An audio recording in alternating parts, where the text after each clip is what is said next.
and I think in all that great resume, you actually missed that I'm still the world record holder in the 50 meters, even Okay. today. But either way, listen, yeah, you know what? It's I've had an incredible life to share some fantastic sporting moments with some incredible fans around the world. So wherever I travel to, whether it's for business or pleasure now, I'm reminded by fans of where they were and what they were doing when I had the blessings to share a great sporting moment with them. So it does seem like yesterday because we get to I mean, I get reminded by media people. I get reminded in my corporate appearances. I sit on a bunch of boards and I do some things with children and with philanthropy. So yeah, you know what? I'm reminded quite a bit, and I'm still very happy and very blessed and very humbled. Yeah. I suppose, Donovan, we're going to bring you on to this Olympic Games now coming up in Paris in terms of the track and field. And in terms of Olympics in the past, we've had some great breakout moments, the Usain Bolt stories, the Michael Johnson stories, the long distance like Hisham El Garouj and what they have done. In terms of this Olympics coming up, do you think this Olympics is going to be remembered as as an iconic Olympics? Do you think there's anyone that's going to stand out and is going to stamp his or her mark all over this Olympics, and we're going to look back maybe in 10 years and say this was the time, this was the Olympics that this person catapulted themselves to fame? 100%. In every single Olympic Games, there is always a standout performer or a bunch of standout performances. And so yes, this will be absolutely no different. The marquee event is 100 meters. We're definitely gonna see changing of the guard there, or we're gonna see a repeat of someone who someone or people are sleeping on. Shelly Ann Fraser. I mean, yeah, Sydney McLaughlin. I mean, we're gonna see lots of incredible performances. So I'm like you. I'm gonna be working, but I'm also gonna be looking forward to those some of those incredible events that we're gonna see some changing of the guard and some young stars being created. Yeah. So let's get right into it, and let's start with the main, and let's start with the event that you renowned and most famous for, the 100 meters. I suppose the big shock, the massive shock in the last Olympic Games was coming of Le Mans Marcel Jacobs from absolutely nowhere. No one had given him a slip or a prayer, or no one had even mentioned his name coming into the last Olympics in terms of. So he's the reigning champ. People are saying Noah Lyles is probably hanging with this demon on his back for the last 4 years in terms of this Olympic Games, trying to cement what he thinks is his rightful at time, his heir after Usain Bolt. He's trying to capture 100 and 200 meter gold, a rare sort of feat. But he faces some really strong competition in terms of Akini Simbabwe, Oblique Seville, Kishari Thompson, Fred Curley. What did you make of this 100 meters? Is Noah Lyles the favourite, or does the 100 meters going to challenge him more than the 200 meters? Reigning world champion. So obviously, his heart is in the ring. He's someone that we know is capable of winning. However, I mean, the reigning champion is Marcel Jacobs, and I believe that Marcel has physical tools to repeat. Now, if he repeats, he'll probably going to be only the second person to ever do that. But that's a tough task for him because suffering from some of it is the mental, getting out of his own way. Some of it's been physical. So that's going to be up to him. Kishane Thompson from Jamaica is someone that might shock or surprise everyone because he is prepared. He's someone that's been injury prone over the last few years, and someone who could very well run close to the Olympic record. I mean, he's Jamaican. He's in a great structure. We've got Oblique Seville, another guy who invited Noah Lyles into Jamaica a few weeks ago and put a licking on him. So that's going to be interesting. I think that the person that not a lot of people are talking about, to be the sleeper in this, is a gentleman named Lestile Tobogo. Okay. African. He's someone that could shock everyone, and I think that he has the capabilities of winning both the 100 and the 200. There are people also sleeping on Kenan Bednarik. There are Arian Knighton in the 200 meters. So there's a few. There's a Fred Curley also has ran 9.7. So the 100 meters and the 200 meters are must-watch events for all the fans out there. Obviously, Noah Lyles is probably the one speaking the most. So I think that verbally, he's put himself as a favorite. He should win the 200 meters. He's a better 200-meter runner. But I think the 100 meters is going to be a lot closer. And you know what? I'm not going to make a bet right now, but I'm telling you that the two Jamaicans are guys that are capable today of running sub 9.8, and you're going to have to run that in order to make it to the podium, which means that Noah is going to have to run a personal best to even make it to the podium. But in the deuce, I think he'll be fine. And Donovan, in terms of some of the old names probably heading into their last Olympics in terms of the 100 and 200, but proven competitors and probably going out with the belief that they still have that championship mentality, with the belief that there's still possibly a medal for them, is maybe Christian Coleman in the 100 meters and your own fellow Canadian Andre de Grasse in the 200 meters. What possibility do you think Father Time may have caught up with them? Well, I mean, Father Time has caught up with Christian because he didn't make the team, unfortunately this time. But I think Christian is absolutely like he's a soldier. He's someone that should be feared, especially post-Olympics. I'm very certain that he's going to wait for whomever the winner is to lay a licking on them. Andre de Grasse has always been when the lights are shining brightest, Andre will not panic. So I believe that if Andre gets through the rounds, he's been very consistent this year.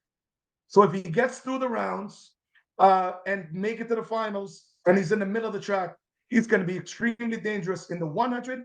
He's going to be way dangerous in the 200 because that's a better race for him. His speed and endurance look really good at the last competition that I saw him at. And so that's also going to be quite interesting. I mean, so the Olympics is exactly what it's supposed to be again, where the top 8 women or the top 8 men are going to line up on the track and give the audience exactly what they're looking for.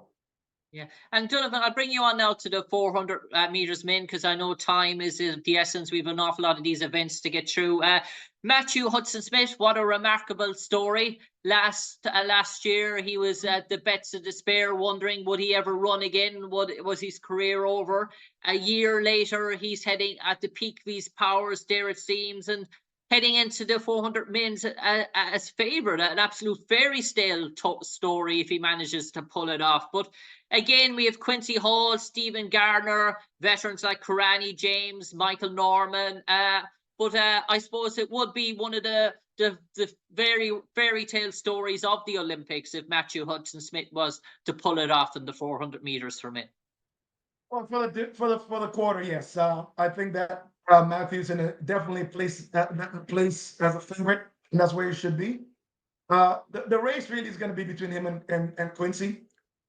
With Gardner's consistent and he's very tall. So at the end of the day, if he can execute the way he's supposed to, then he will be a player also. Karani James is a soldier again. He's still very young, by the way.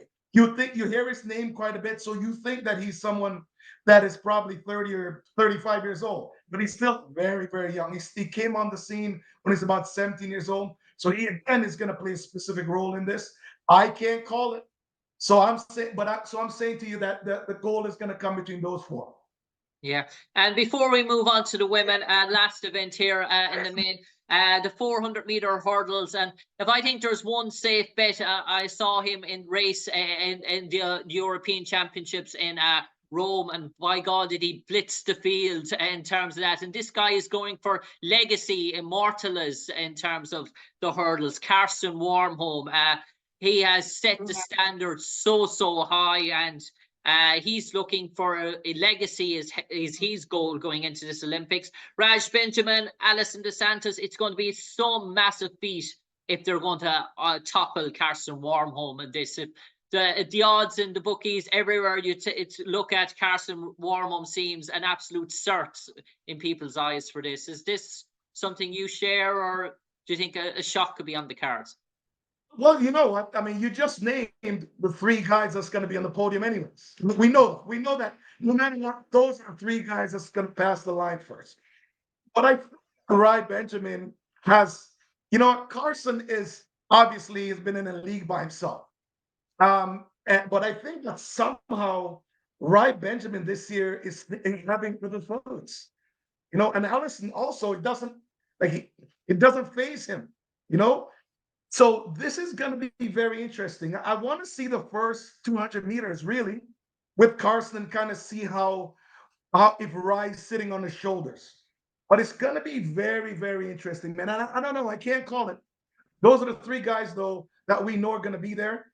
Carson, yeah, I mean, the world record, if anything, like this is probably the first event we've discussed. And the 100 meters, the 200 meters, the world records are very safe.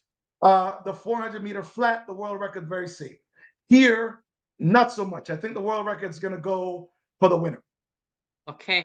And I suppose, Donovan, I'll bring you on to the women, and we'll start with the 100 meters. And by God, if anything, this is to go by in the recent sort of diamond heat. We're talking millimeters. We're talking, I look at the splits there, and I think it was like 0.82, 0.84, 0.85, ridiculous amounts. Shericka Richardson, Shericka Jackson, Julian Alfred. I mean, my God, in terms of what those ladies are pushing each other this year in terms of setting the standards and the feats. And you have the amazing story of Shelley Ann Price, been around the block since 2012, still mixing it up with those sort of young guns. And Dina Asher-Smith, we know what she's done in terms of European athletes, but some of the times that those top three are setting, Shericka Richardson, Shericka Jackson, Julian Alfred, they're just taking women's racing to the next level. Well, you know what? Based upon conventional media, this race is for Sha'Carri to lose, right? That's how we're looking at it. But no, there's a whole slew of people. There's a whole slew of ladies, very capable ladies, that are capable of winning this 100 meters. Sha'Carri has been consistent and looks very good, and has been executing quite well. Even when she gets out of the blocks, and that's not consistent. When she hit top speed, she stays relaxed, transitions through, and shuts it down. So she looks very good. You know, but at the end of the day, yeah, Shelly Ann Fraser, I'm a huge fan of hers. She's been consistent for so long. This is her last Olympics. She's definitely not going to show up unless she is capable of winning. I think that Shericka Jackson is. I think that she missed out on the gold medal last year. I believe that she feels that way in the 100 meters. Julian Alfred, who also trains out of Texas, and it's extremely capable of winning. You know, you got Dina Asher-Smith. You have who else? Julian Alfred. I'm missing a few people. Melissa Jefferson from the U.S. Maria Tolu. You know, so the women's 100 meters will be spectacular. I mean, this is going to be, again, another must watch. But I think that as a betting man right now, I mean, I think that conventional media will have it at for Sha'Carri, but it would be by a sliver, because you cannot sleep on Shericka Jackson. I think that she's capable of winning and running very fast. I'm such a fan for Shelly Ann Fraser Price, because she's been such a beautiful person, a fantastic ambassador for a sport. You know what? So I want her to go out and be on the podium. And I expect that she'll be prepared, but cannot sleep on Julian Alfred. She's someone that is there for a medal, and she's there for the golden one.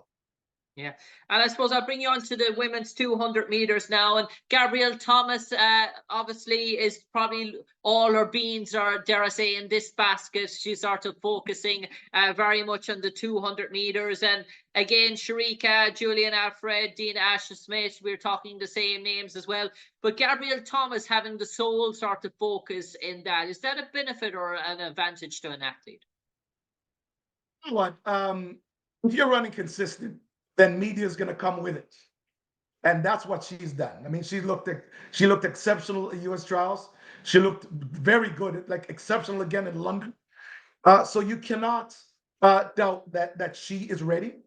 Um, Shericka had a little injury. She stopped in a race, and also Julian ran very well. You know, so we're talking about the same players. Gabriel looks great. I mean, and I'm looking for Gabby looks great, and I'm certainly looking forward to the 200 meters. But I got to tell you, when I watched the London Grand Prix a couple of days ago, London Diamond League, I'm telling you, Dina Asher-Smith ran probably one of the greatest corners I've ever seen a woman run ever. And all she's got to do for me is transition off of the turn a little more, conserve some energy so she has more left in the tank at the end of it. But she looks very good. And Paris is not that far from London. Paris is not that far from the UK. So I'm very certain there's going to be a whole slew of British fans there cheering her on. So the Deuce is going to be fantastic again. I'm looking forward to that.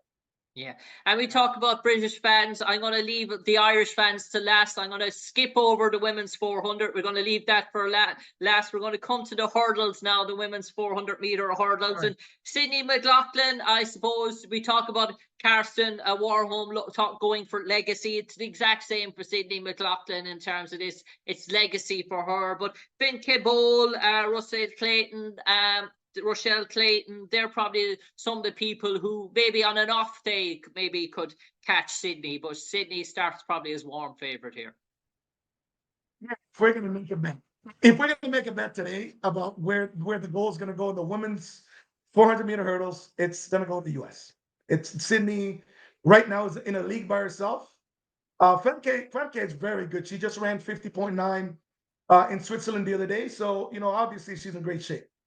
But Sydney on an easy day, like on a bad day training, can run 50.6, 50.5. So that world record, I believe, is going to go again, and the gold medal definitely goes to Sydney. Yeah. So let's bring you on to the event here that we're all talking about, Ireland. And the Irish public media and probably European public think this is women's 400 meters is open. They do believe. Nikisha Price will probably go into it as favourite. But people think Marley Paulino, Kaczmarek, Rhasidat Adeleke are probably the four. We're all hoping that Rhasidat can do it, but they're probably the four that people are saying that could be in contention for the gold medal. And Rhasidat's, we'll just speak about Rhasidat first of all. She's coming off European Championships in Rome, where she just got pipped in the line, but she did the heroics for the Irish relay team to win a gold medal for the Irish relay team in terms of that. And that probably took a bit out of her in terms of running the women's relay and the mixed relay as well, and getting both to the final in terms of that maybe the gas was gone in terms of the last. But what she did in terms of the getting to the 400 meters final, and she was leading it all the way. Apparently, Kaczmarek had to really push at the end to get over it. But Rhasidat Adeleke is probably coming in, and her interview after the Rome Olympics, she was very upset with herself that she didn't win gold. She won the silver medal, and she was almost like tossing us aside as she had failed it. She was a chip on her back. This is what her attitude, it means it's gold or nothing, it seems, for Rhasidat. Well, first of all, I love her, and Ireland's got an incredible star. I mean, I'm telling you guys this. At the end of the day, one of the things I love about training, especially training in America or training away sometimes from home, you get to have the attitude that you should be number one, and she has that attitude. I love the fact that she was really pissed off that she lost. So what you have is someone preparing, going into the Olympic Games, knowing that she should have been going in as the European champion, knowing that. And also, she's not doubling. She's not running the 100 meters. She's not running the 200 meters. So you have someone completely prepared, like you said, having all your eggs in one basket, with Gabby. Um, I think that she's in a great position to run really well. And there's absolutely no way I do not expect her to be on the podium. Absolutely no way. Okay, and if we're looking at that, I suppose Nikisha Price will go into it as favourite, the Jamaican. For But sure.